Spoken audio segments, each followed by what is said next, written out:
Bonjour à tous, avec l'aide de Dieu, nous allons étudier le Rambam, le deuxième chapitre des lois de Zechio Matan, des lois relatives à l'acquisition et au don.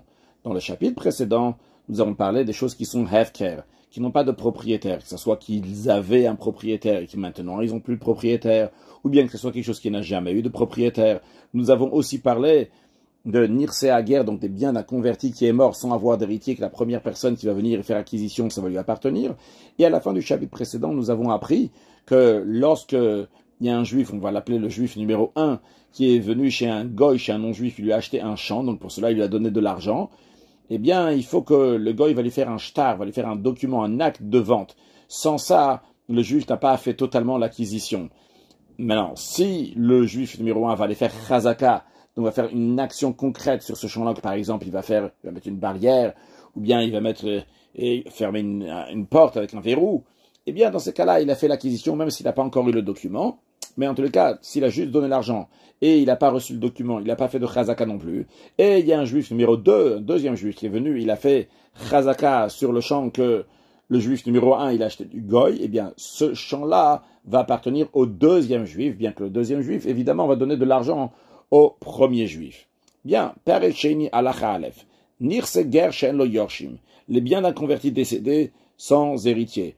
Venir c'est à Hefker, ainsi que les biens qui n'ont pas de propriétaire. Ainsi, troisième chose, le Ram nous dit, un champ qui a été vendu par un non-juif à un juif numéro 1 et le juif numéro 1 n'a pas encore fait de chazaka, kulam dinan shave. Tous, ils ont la même loi. C'est-à-dire que la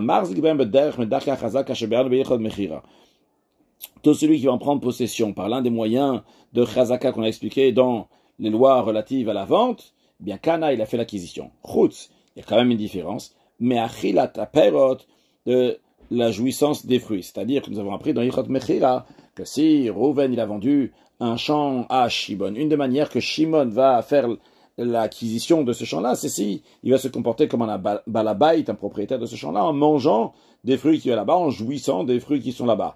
Mais ça c'est bon lorsque Rouven y vend à Shimon, lorsqu'il y a Dat, Acheret, Makne, il y a quelqu'un d'autre qui fait l'acquisition, donc il l'entraîne à faire l'acquisition, donc le Rouven est en train de vendre à Shimon.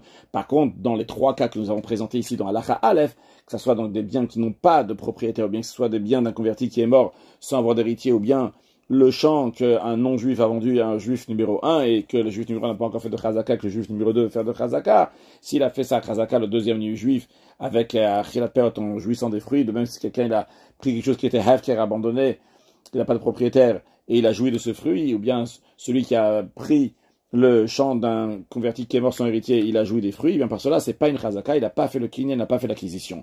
Alachabet, Keitza, comment ça? Lokea kaka mechavero, veherzigba,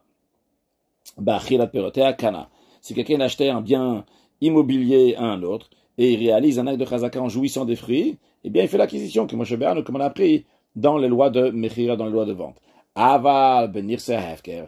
Mais lorsqu'il s'agit des biens qui n'ont pas de propriétaire, benir guerre, ou bien dans les biens du converti. Alors à chaque fois qu'on va dans la suite, ici dans notre contexte aujourd'hui, donc les biens de converti, on parle du converti qui est mort sans avoir d'héritier.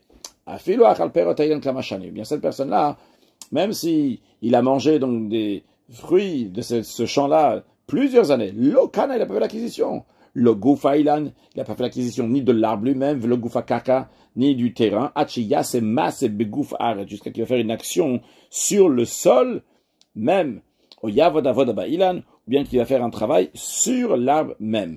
Ça va à tel point, au masse et isha achat. Dans Gemara, c'est raconté un fait d'une femme, chez Achla Perot Dekel Shlosh Shana, qu'elle a joui donc des fruits d'un palmier qui était sans propriétaire pendant 13 ans. Et il y a quelqu'un d'autre qui est venu, après 13 ans que cette femme-là a joué de ces fruits de cet arbre, il y a quelqu'un d'autre qui est venu et il a pratiqué donc un travail sur l'arbre lui-même. Et le cas a été porté devant les sages. Les sages ont dit, c'est le dernier, celui qui a fait un acte sur l'arbre même, c'est lui qui a fait l'acquisition de ce palmier, et non pas la femme, malgré qu'elle a joui de ses fruits pendant 13 ans. Halacha Gimel. Yesh dvarim rabim. Il y a de nombreuses choses, il y a de nombreuses procédés d'acquisition sous forme de chazaka, que si ce serait un acheteur qui aurait fait ces procédés d'acquisition eh bien, il n'aurait pas fait l'acquisition, et malgré ça, pourtant, si quelqu'un va faire cet acte d'acquisition qu'on verra dans les exemples dans quelques instants, dans les biens du converti ou bien dans les biens qui n'ont pas de propriétaire, eh bien, il a oui fait l'acquisition, bien qu'un acheteur, en faisant cet même acte, n'aurait pas fait l'acquisition. Ketzad, comment cela? Amotse paltorin gdolim, celui qui trouve un grand palais, des grands palais, benouyim, qui sont construits, benir sehager, dans les biens du converti, ou benir seherker, ou bien dans les biens qui n'ont pas de propriétaire, vesiyed baem siyud echad.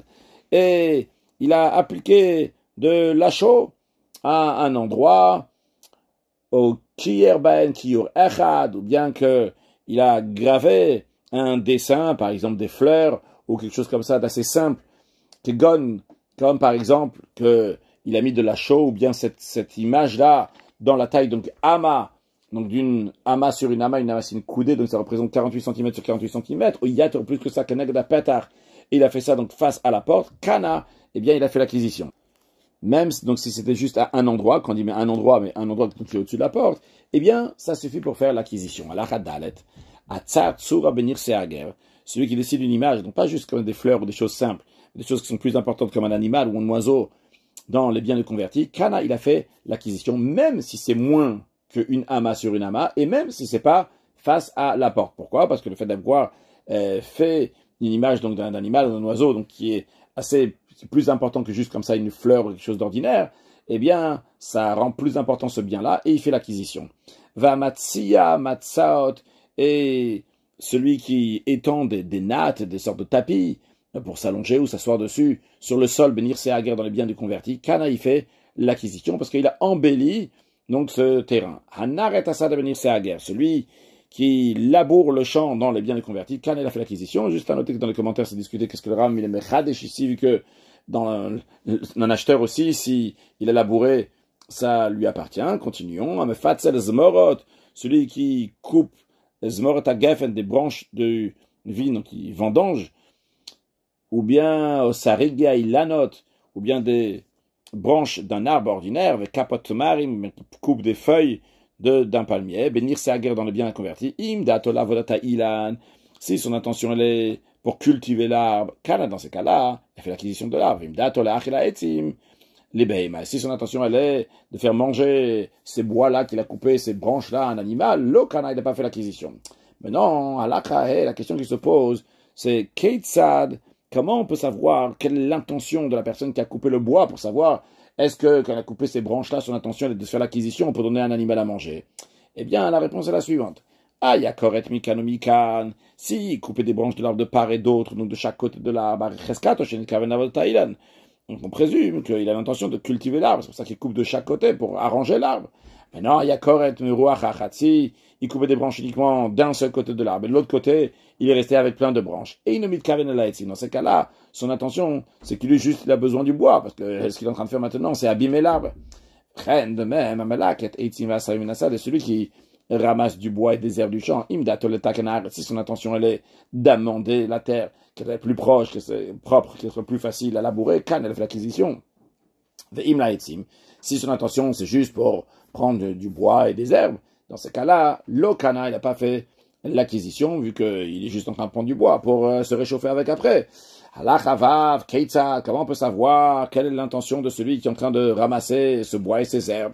Eh bien, la réponse est la suivante. Liket, Adgaz, Veadaxi, il a ramassé aussi bien les gros morceaux de bois et les petits morceaux de bois. Dans ces cas-là, son intention, c'est d'amender la terre. On présume que c'est ça son intention. Malgré le fait qu'il a ramassé les gros bois, et on peut dire qu'il veut faire du feu, mais vu qu'il a ramassé aussi donc les petits bois, ça montre que son intention elle est pour amender la terre. Maintenant, si liket agas, venir adaxi, il a ramassé uniquement les gros bois, il a laissé ceux qui sont fins. On présume qu'il a besoin du bois pour se réchauffer. De même, celui qui égalise la surface du sol.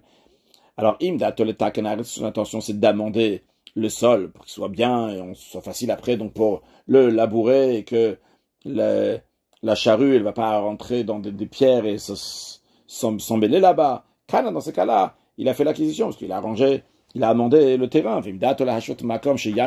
Si son intention elle est juste d'égaliser un endroit pour pouvoir faire un air de battage, l'okana, il n'a pas fait l'acquisition. Maintenant, la question qui se pose à la chazaïn, comment on peut savoir quelle est l'intention de celui qui est en train d'égaliser le sol? Est-ce qu'il est en train d'intention de vouloir travailler après sur ce sol ou bien juste de faire un air de battage?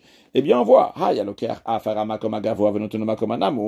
s'il prenait la terre qui se trouve plus haut et il met dans un endroit donc qui est plus bas, donc on est en train de boucher ici des trous à ici il est en train d'amender la terre. Mais non, si Reinou, chez nous, si on a vu que il faisait pas attention à ça, c'est pas ça qui l'intéressait. Qu'est-ce qu'on a vu? La marche il jetait la terre et les cailloux dans n'importe quel endroit sans faire attention où est-ce qu'il est en train de les mettre. Il est en train de juste un endroit, il est en train de faire un air de battage. Donc on présume que son intention c'est uniquement de faire égaliser un endroit dans le champ dans lequel il pourra là-bas faire un air de battage, mais il n'est pas en train de s'occuper ici du champ. Celui qui ouvre de l'eau, donc il ouvre un endroit dans le sol pour introduire de l'eau. Si son intention c'est d'amender la terre pour l'abreuver, l'irriguer, kana, dans ce cas-là il a fait l'acquisition. Si son intention elle est de pêcher le poisson qui veut rentrer dans le champ à travers cette eau-là, l'okana n'a pas fait l'acquisition. Comment on peut savoir quelle est l'intention de celui qui est en train de faire une ouverture dans le champ pour que l'eau va venir? Alors on peut voir comme ça. Ça m'a comme chez Kansoa Maim Bilvad. Si l'ouverture qu'il a fait, c'est uniquement pour que l'eau va pénétrer dans le champ, son intention elle est d'amender la terre. Mais à sa shneptachim, s'il a fait deux ouvertures, c'est une ouverture pour faire rentrer l'eau, une autre ouverture pour faire sortir l'eau, son intention c'est de pêcher des poissons. Celui qui construit un grand palais sur un terrain d'un converti. Donc converti il est mort, il a laissé un grand terrain. Lui il est venu pour faire l'acquisition de ce terrain-là. Il a construit un grand terrain. Ou quelqu'un d'autre il est venu, il a construit un grand palais. Et lui, il a mis des portes sur ce palais-là, le deuxième. Kana Achon, c'est le deuxième, c'est le dernier qui a fait l'acquisition. Pourquoi? A priori, le premier, il a fait un palais sur le terrain que le converti a laissé. La réponse elle est, le premier, il a rien fait dans le sol lui-même. C'est vrai qu'il a construit quelque chose, mais il a fait construire dessus. La recumisha sagalavan, il ne regarde pas qu'il a fait un palais ici. C'est comme s'il avait fait un monticule de pierre, al gavaretz, sur la terre chez Inokone, qui ne fait pas l'acquisition. Pourquoi Charel le oil? Parce que le palais qu'il a construit là-bas, il n'a aucune utilité begaderze pour fermer cet endroit-là, ce terrain-là. Parce que l'endroit, il est très large, il est ouvert, il n'a pas de porte. De la même manière qu'avant qu'on a construit ce grand palais, les gens pouvaient rentrer là-bas facilement. De la manière, même une fois qu'il a construit le palais, les gens vont rentrer, ok, pas sur le terrain, mais ils vont rentrer dans le palais encore. Donc, ici, il n'a pas fermé cet endroit-là, il n'a pas fait quelque chose dans le sol même. A priori, il y a toute une structure, il y a un beau palais qui a été fait ici. Non, cette structure-là, ce beau palais-là, de cet édifice-là, il n'a aucune utilité. Pourquoi? Donc il n'a pas mis des portes, eh bien, les gens peuvent encore entrer là-bas. Donc il n'y a pas de différence en ce qu'il y avait avant et après. C'est comme s'il avait fait juste un monticule de pierre. Donc il y a un champ qui n'a pas de propriétaire et qui a déjà été labouré. Et donc il y a déjà des sillons. Et lui, ce qu'il est en train de faire ici, il a mis des graines là-bas dans ces sillons-là pour que semer, pour qu'après ça va pousser, mais il n'a pas recouvert la terre après. Quand on met une graine, après il faut recouvrir avec la terre au-dessus. Lui, il a juste comme ça mis des graines. L'okana, il n'a pas fait l'acquisition parce qu'il n'a pas fait quelque chose dans le sol. Au moment où il a jeté, il a mis ces graines-là, il n'a pas bonifié le sol lui-même. A priori ça va pousser. Mais comment ça va pousser? Et il y a quelque chose, un gain qui va venir de ça, c'est Shavach Abamaelavu, c'est un bienfait qui vient de lui-même. C'est-à-dire, bien qu'après qu'il a mis ces graines-là, c'est sûr que le champ il vaut plus cher, on peut le vendre plus cher, c'est un champ qui a été semé. Mais ce Shavach, cette bonification, c'est pas dans le sol même, c'est dans les graines qui vont pousser. Et tant qu'ils n'ont pas pris racine, eh bien ils ne sont pas considérés qu'ils sont rattachés au sol, Donc ce qu'il a fait maintenant, en mettant ces graines-là, il n'a pas fait de chazaka. Une chazaka doit être faite dans le sol lui-même. C'est la raison pour laquelle il ne connaît, il n'a pas fait l'acquisition. Halacha Yudalef. Haïta mechitza benirse ager. S'il y avait une clôture, une séparation, dans le terrain qui était la propriété du converti qui est mort sans héritier, ou bazeva sa mechitza acheret al gaba. Et le juif qui est venu pour faire la chazaka, pour faire l'acquisition de ce terrain, il a rajouté une clôture au-dessus. Le Kana, il n'a pas fait l'acquisition.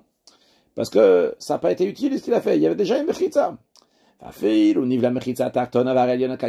Même si plus tard, celle qui était en dessous, celle qu'il y avait déjà quand le converti est mort, cette clôture-là, elle s'est enfoncée dans le sol.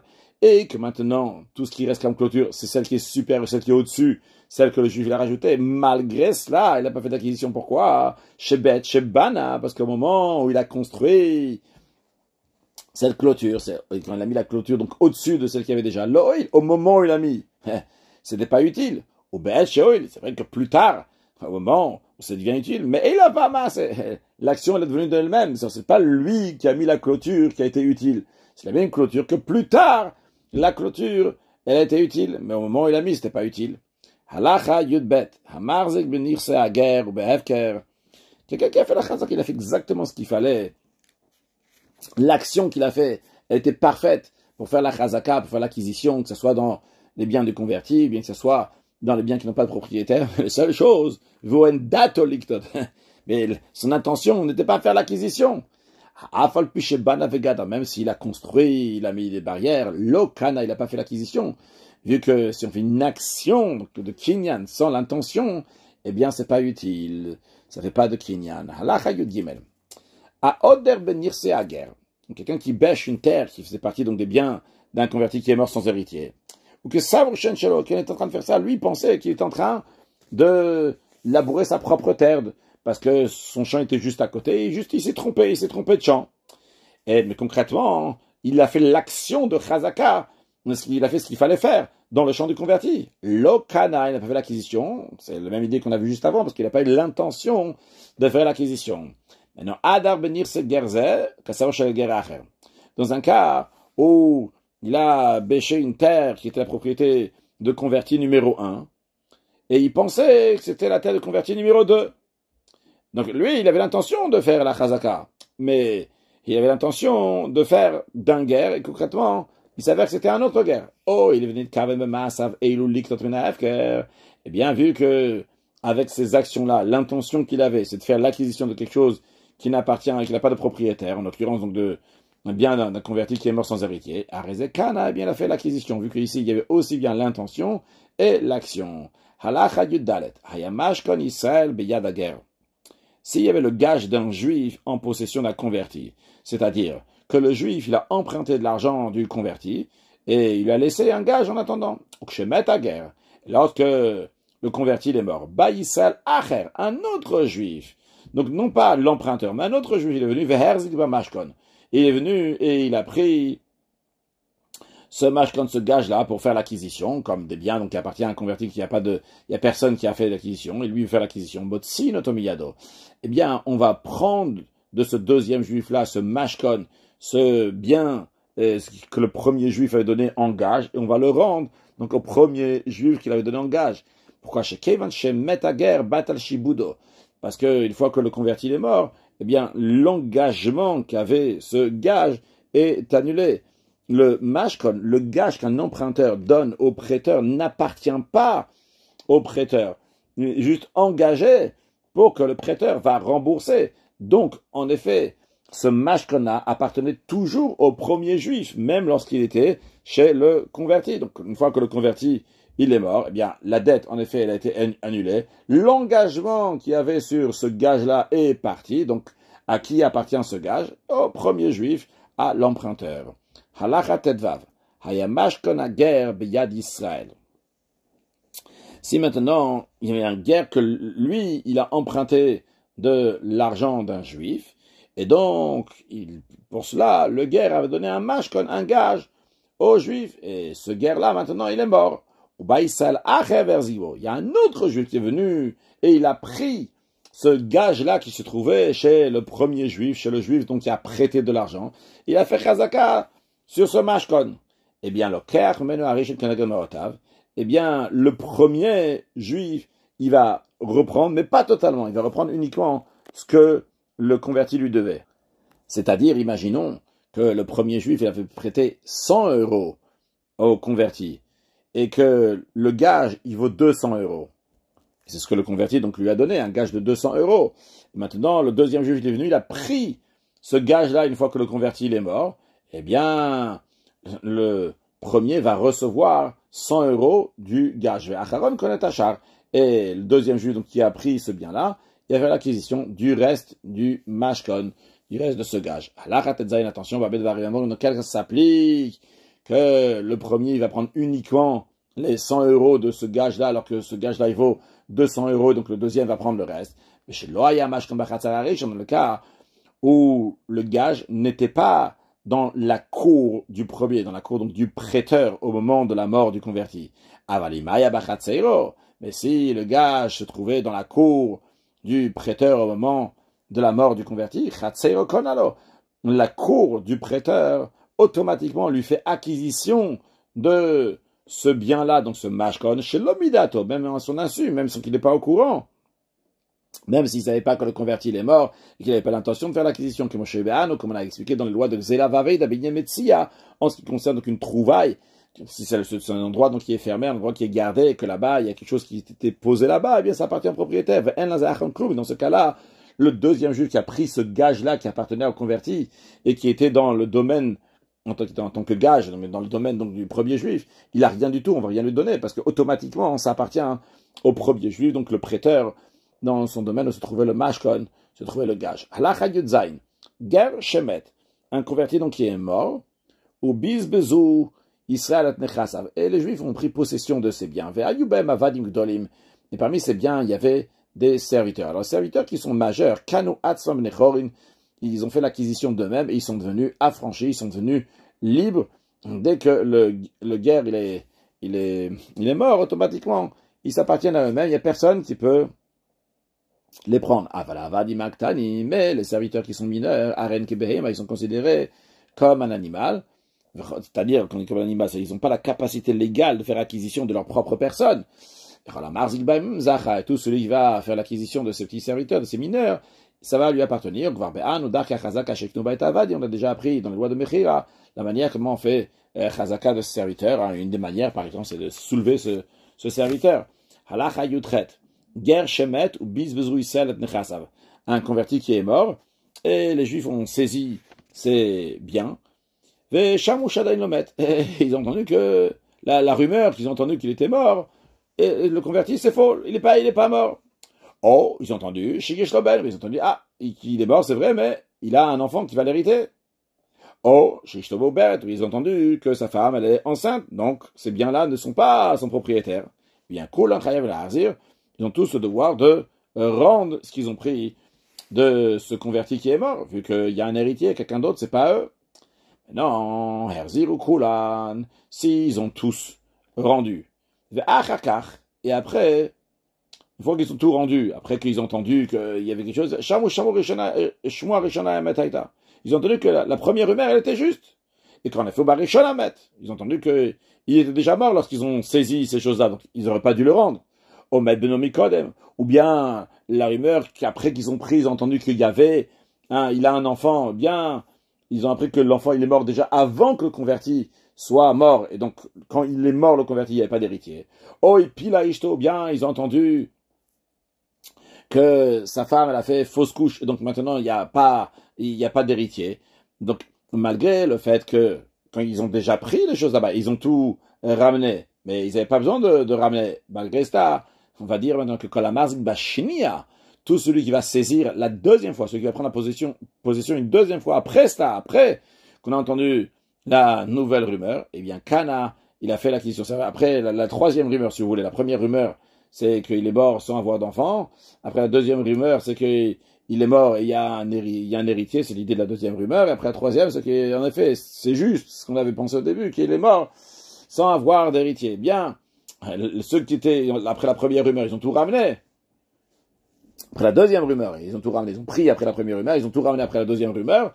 Eh bien, on nous dit, ceux qui vont prendre après la troisième rumeur, ceux qui ont fait l'acquisition, Barishon, à tous ceux qui ont fait l'acquisition après la première rumeur, Lokana, ils n'ont pas fait l'acquisition. Conclure avec la mot de Chassidut, on a parlé donc de l'intention que la personne est là, l'action que la personne est en train de faire. Eh bien, dans Chassidut, c'est expliqué que malgré que Hamas c'est Waï, car que l'action c'est l'essentiel, et c'est sûr que pour faire une dire Betarton, faire une demeure à Dieu ici-bas, c'est dans l'action, mais l'intention qu'on met à l'intérieur, ça c'est très important, parce que c'est comme quand on fait une demeure à un roi, enfin on ne fait pas palais, on a parlé aussi des grands palais ici, quelqu'un fait un grand palais pour le roi, mais il n'a pas mis de fenêtres à l'intérieur. Bien sûr qu'il a fait un palais, mais les fenêtres, c'est super important, la lumière elle est super importante, c'est la kavana qu'on met. Sans ça, c'est comme un gouffre, velo neshama, c'est un corps sans neshama, c'est une action qui n'a pas de kavana, une mitzvah sans kavana, c'est comme un corps sans neshama, d'où l'importance d'en dire à Betartonim, dans la demeure à Dieu ici-bas, pas juste donc dire à Betartonim dans l'action qui va être faite, mais aussi donc la lumière qu'on met à l'intérieur, la kavana, qui est très importante parce qu'il faut que Atzmut, le sens de Dieu va être begilou, de manière dévoilée dans ce monde, très prochainement avec la venue de Mashiach. Now, une excellente journée.